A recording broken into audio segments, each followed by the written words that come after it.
Students, इस video में हम आपके लिए लेकर आए हैं बीएससी फाइनल ईयर केमिस्ट्री के paper number 2 in organic chemistry की यूनिट नंबर 1 का बहुत ही इंपॉर्टेंट क्वेश्चन जो कि एग्जाम में आपसे पूछा जाता है। वो है what is silicones and explain method of preparation of silicones.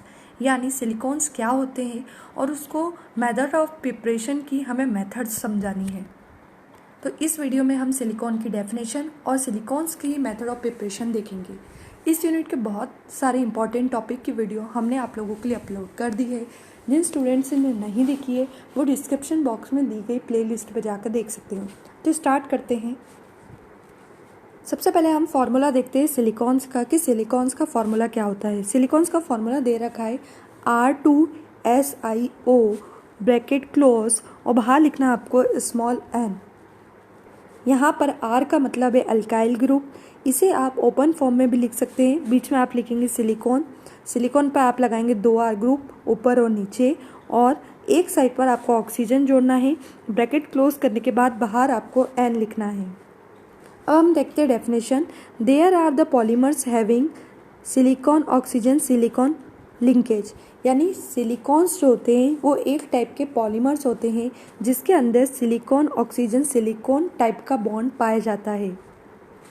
In which silicon and oxygen are present which joint to group. इसमें सिलिकॉन ऑक्सीजन जो होते हैं वो ग्रुप के द्वारा ज्वाइंट होते हैं। तो ये तो थी सिलिकॉन की इजी डेफिनेशन। अब आगे देखते हैं। आगे लिखा है silicone are group of natural organosilicon polymer. Silicone एक ग्रुप होता है। किसका ग्रुप होता है? न्यूट्रल ऑर्गेनो सिलिकॉन पॉलीमर का एक ग्रुप होता है कंसिस्टिंग ऑफ रिंग, चेन और network of silicon and oxygen atom at alternate position. यानी सिलिकॉन जो मिलता है वो आपको रिंग के फॉर्म में भी मिल सकता है, चेन का स्ट्रक्चर भी आपको मिल सकता है, और नेटवर्क, एक बहुत बड़ा सिलिकॉन का नेटवर्क भी आपको मिल सकता है जिसके अंदर आपके सिलिकॉन और ऑक्सीजन अल्टरनेट पोजीशन में प्रेजेंट होते हैं। In carbosilicon polymer oxygen and silicon are present in form of ring chain. Carbosilicon की बात करें, कार्बोसिलिकॉन भी एक टाइप का पॉलीमर होता है जिसके अंदर आपके ऑक्सीजन और सिलिकॉन रिंग या चेन के फॉर्म में प्रेजेंट होते हैं। आगे लिखा है valency of silicon are fulfilled by alkyl group. और इस तरह के सिलिकॉन के अंदर जो वैलेंसी होती है वो ऐसी वैलेंसी जो कि खाली होती है उसे अल्काइल ग्रुप के द्वारा फुलफिल किया जाता है। लास्ट लाइन लिखिए दिस कार्बोसिलिकॉन इज कॉल्ड सिलिकॉन्स। इस कार्बोसिलिकॉन को ही हम सिलिकॉन्स कहते हैं। तो ये थी सिलिकॉन की डेफिनेशंस। अब हम देखते हैं method of preparation of silicon. Method of preparation of silicon. Silicon can be prepared by various method. Manufacture of silicon require 3 step. यानी सिलिकॉन बनाने के बहुत सारी मेथड है जिसमें हम एक मेथड देख रहे हैं, और यहाँ पर सिलिकॉन को बनाने की 3 स्टेप होती है। पहली है प्रिपरेशन ऑफ इंटरमीडिएट कंपाउंड। यानी फर्स्ट स्टेप के अंदर इंटरमीडिएट कंपाउंड का फॉर्मेशन किया जाता है। सेकेंड है हाइड्रोलिसिस ऑफ इंटरमीडिएट कंपाउंड। यानी फर्स्ट स्टेप में जो आपको इंटरमीडिएट कंपाउंड मिला है यहाँ पर हमें उसका हाइड्रोलिसिस करना है, मीन्स उसकी रिएक्शन वाटर के साथ करवानी है। थर्ड है आपका पॉलीमराइजेशन ऑफ अल्काइल और अराइल हाइड्रोक्सी डेरिवेटिव्स। यहाँ पर हमें जो सेकेंड स्टेप में मिलेगा उसका हमें पॉलीमराइजेशन करवाना है। तो देखते हैं one by one. First step की हेडिंग हमने देखी थी प्रिपरेशन ऑफ इंटरमीडिएट कंपाउंड। यानी हम यहाँ पर इंटरमीडिएट कंपाउंड बनाएंगे। कैसे बनाएंगे? लिखा है मिथाइल क्लोराइड और alkyl chloride and silicon react in the presence of copper powder catalyst at 300 degree Celsius. देखो यहाँ पर हमें या तो मिथाइल क्लोराइड लेना है या अल्काइल क्लोराइड लेना है। तो यहाँ पर हमने रिएक्शन में अल्काइल क्लोराइड लिया है। कुछ भी ले सकते हैं आप, मिथाइल क्लोराइड से भी रिएक्शन लिख सकते हैं या फिर अल्काइल क्लोराइड से भी लिख सकते हैं। तो यहाँ हमने अल्काइल क्लोराइड लिया है। साथ में आपको लेना है सिलिकॉन, तो प्लस में आप लिखोगे सिलिकॉन, एरो लगाओगे। अब यहाँ क्या लिखा है? देखो क्या लिखा है, कॉपर पाउडर।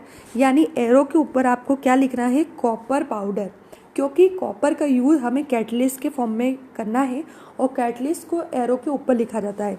टेम्परेचर कितना रखना है? 300 डिग्री सेल्सियस। तो आप लिख दें एरो के नीचे 300 यानी 300 डिग्री सेल्सियस। अब जब ये दोनों रिएक्शन करते हैं और जो प्रोडक्ट बनता है उसका नाम है di methyl dichlorosilane are obtain, यानी जो प्रोडक्ट बना है इसे हम डाई मिथाइल डाइक्लोरोसिलेन बोलते हैं, which act as a intermediate compound in the formation of silicone. और ये जो लास्ट वाला कंपाउंड बना है ये ही हमारा इंटरमीडिएट कंपाउंड कहलाता है। अब रिएक्शन देख लेते हैं कैसी हुई है रिएक्शन। बहुत ही ईजी रिएक्शन है, आसानी से आपको समझ में आ जाएगी। आपको क्या लेना है, आप बस यहाँ नाम याद रखो, आपको क्या लेना है, अल्काइल क्लोराइड। तो अल्काइल क्लोराइड का फॉर्मूला होता है RCl, इसके आपको 2 मॉलिक्यूल लेने हैं। रिएक्शन करवानी है आपको सिलिकॉन के साथ, तो आप ऐसा ही लिख दीजिए, एरो लगा दो, एरो के ऊपर लिख दो कैटलिस्ट का नाम। कौन है हमारे कैटलिस्ट, कॉपर पाउडर, और नीचे रखना है आपको 3 डिग्री सेल्सियस टेम्परेचर। अब रिएक्शन होगी तो आपको दिख रहा है कि यहाँ पर आपके R भी 2 है और क्लोरीन भी 2 है, 2 R है तो आप लिखेंगे R2। फिर है आपके पास सिलिकॉन तो आप लिखेंगे सिलिकॉन, और फिर है आपके पास क्लोरीन तो आप लिखेंगे Cl2। इस तरह से ये जो कंपाउंड बनता है इसे हम इंटरमीडिएट कंपाउंड बोलते हैं। अब सेकेंड हेडिंग पे चलते हैं, हाइड्रोलिसिस ऑफ इंटरमीडिएट कंपाउंड। यानी फर्स्ट स्टेप में हमें जो R2SiCl2 मिला था जिसे हम इंटरमीडिएट कंपाउंड बोलते हैं उसका हम हाइड्रोलिसिस करेंगे। On hydrolysis of dimethyl dichlorosilane it converted into dimethyl dihydroxysilane. देखो क्या बोल रहा है, इसका नाम है डाईमिथाइल डाइक्लोरोसिलेन। इसकी रिएक्शन आप करा रहे हैं वाटर के साथ क्योंकि हमें हाइड्रोलिसिस करना है। तो हमें क्या मिलता है, R2SiOH2, इसे बोलेंगे हम डाईमिथाइल डाइहाइड्रोक्सीसिलेन। इस तरह से ये रिएक्शन होगी। अब मैं आपको इस रिएक्शन को इजी वे में लिखना बता देती हूँ। अगर आप चाहें तो इस तरह से भी रिएक्शन लिख सकते हैं या फिर जो मैं बता रही हूँ आप वैसे भी लिख सकते हैं। देखो ये था आपका इंटरमीडिएट कंपाउंड जिसे हम डाईमिथाइल डाइक्लोरोसिलेन बोलेंगे। इस तरह से ये लिखा हमने इसका ओपन स्ट्रक्चर, इसमें 2 R, 1 सिलिकॉन और 2 क्लोरीन है। इसके बाद आपको 2 वाटर मॉलिक्यूल लेने हैं तो आप लिखेंगे 2 और H2O को लिख दिया HOH। इस तरह से लिखने के बाद जब आप एरो लगाएंगे और आप प्रोडक्ट लिखेंगे तो प्रोडक्ट में आप क्या लिखेंगे, देखना यहाँ पर आपके पास 2 OH ग्रुप है। कितने OH है, 2 OH। यहाँ से आप 2 क्लोरीन निकाल लीजिए और इन दोनों क्लोरीन की जगह पर ये 2 OH आपको ऐड करना है। तो ये जो 2 क्लोरीन थे यहाँ हटा दोगे तो ये हो जाएगा आपका OH और ये हो जाएगा आपका OH, यानी ये बन गया आपका डाई मिथाइल डाइहाइड्रोक्सीसिलेन। क्यों, क्योंकि आपके क्लोरीन चले गए हैं और उसकी जगह पर आपके OH आ गए हैं। अब आपको क्या करना है, यहाँ से और यहाँ से जो आपने 2 क्लोरीन निकाले हैं और ये जो आपके 2 हाइड्रोजन बचे हुए हैं, तो 2 हाइड्रोजन और 2 क्लोरीन मिलकर सबसे लास्ट में आप लिख देना 2HCl प्लस 2HCl। इस तरह से आपकी रिएक्शन रहेगी। अब ये जो आपका हाइड्रोलिसिस होने के बाद डाईमिथाइल डाइहाइड्रोक्सीसिलेन जो बना है इसी का पॉलीमराइजेशन करने पर हमें सिलिकॉन मिलेगा। देखते हैं थर्ड स्टेप। सबसे पहले थ्योरी देखते हैं, polymerisation of alkyl derivatives. In the polymerisation of silane various type of silicon are obtain with the elimination of water. यानी यहाँ पर हम जो सेकेंड स्टेप में हमें जो सिलेन्स मिले थे जिसे हम डाईमिथाइल डाइहाइड्रोक्सीसिलेन बोल रहे थे, यहाँ पर हम उसका पॉलीमराइजेशन करवाएंगे जिससे वाटर उसमें से निकलता जाएगा और हमें सिलिकॉन मिलता जाएगा। Nature of obtain silicon depend on alkyl aryl hydroxy derivatives. जो सिलिकॉन हमें मिलेगा उसका नेचर, उस पर कौन सा R ग्रुप जुड़ा हुआ है उस पर डिपेंड करेगा। अब आप रिएक्शन देखिए। सबसे पहले हमने वही वाला कंपाउंड लिखा है जो हमने सेकेंड स्टेप में बनाया था, जिसमें आपके बीच में सिलिकॉन 2 R ग्रुप ऊपर नीचे और 2 OH ग्रुप लेफ्ट और राइट में है। उसी तरह से सेम मॉलिक्यूल हमने दूसरी बार लिखा है। अब आपको क्या करना है, इन दोनों को में से H2O को बाहर करना है। तो जिस तरह से यहाँ ब्रैकेट बना हुआ है इस तरह से एक साइड से आप H और OH निकाल लोगे, यानी -H2O लिखोगे। अब जब आपका H2O निकल गया तो ये ऑक्सीजन जो है इसको आप सीधे सिलिकॉन से जोड़ देना, तो आपकी ये वाली स्टेप आ जाएगी।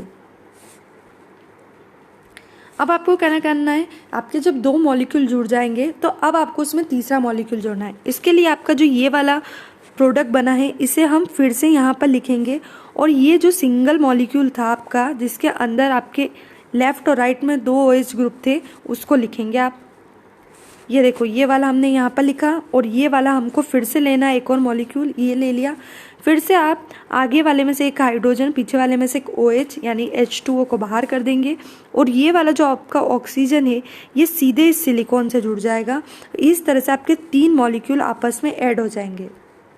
इस तरह से आपको क्या समझ में आया कि एक साथ एक के बाद एक मॉलिक्यूल एक दूसरे से जुड़ते जाते हैं और उसमें से वाटर रिमूव होता जाता है। इस प्रोसेस को ही हम बोलते हैं पॉलीमराइजेशन स्टेप। इस तरह से हमने सिलिकॉन की मेथड ऑफ प्रिपरेशन की 3 स्टेप देखी। पहले में देखा formation of intermediate compound, second में देखा हाइड्रोलिसिस ऑफ इंटरमीडिएट कंपाउंड और थर्ड में हमने देखा पॉलीमराइजेशन। अब आगे लिखा है पॉलीमराइजेशन ऑफ अल्काइल ट्राईहाइड्रोक्सीसिलेन। यहाँ पर हमको ट्राईहाइड्रोक्सीसिलेन का पॉलीमराइजेशन करवाना है। तो ये देखो, ये है हमारा ट्राईहाइड्रोक्सीसिलेन। ट्राईहाइड्रोक्सी क्यों बोला? क्योंकि यहाँ पर आपके पास 3 OH है, एक, ये 2 और ये 3 OH होने के कारण इसे हम बोलते हैं ट्राईहाइड्रोक्सीसिलेन। अब इसका जब पॉलीमराइजेशन होगा तो हमें पॉलीमराइजेशन नहीं करना है, केवल इसका बनने के बाद क्या स्ट्रक्चर बनेगा वो बनाना है। तो इसका जब पॉलीमराइजेशन हो जाएगा तो इस तरह से आपको एक क्रॉस लिंक पॉलीमर मिलेगा और ये स्ट्रक्चर आपको एग्जाम में बनाना है। ये इस तरह से ये जो स्ट्रक्चर बना हुआ है एज इट इज़ आपको oxygen silicon oxygen silicon oxygen silicon इस तरह से एक चेन बना लीजिए। फिर नीचे लिख दो R silicon oxygen silicon oxygen silicon R। फिर इस तरह से आप इसे जोड़ दीजिए R oxygen O R oxygen R oxygen oxygen O। थोड़ी सी प्रैक्टिस कर लेना, इस तरह से आपको ट्राईहाइड्रोक्सीसिलेन का स्ट्रक्चर बनाना है। तो ये वाला टॉपिक आपको क्लियर हो गया होगा। तो आई होप आपको ये वीडियो क्लियर हो गया होगा। अब हम मिलते हैं नेक्स्ट वीडियो में नेक्स्ट इंपॉर्टेंट टॉपिक के साथ। Thank you.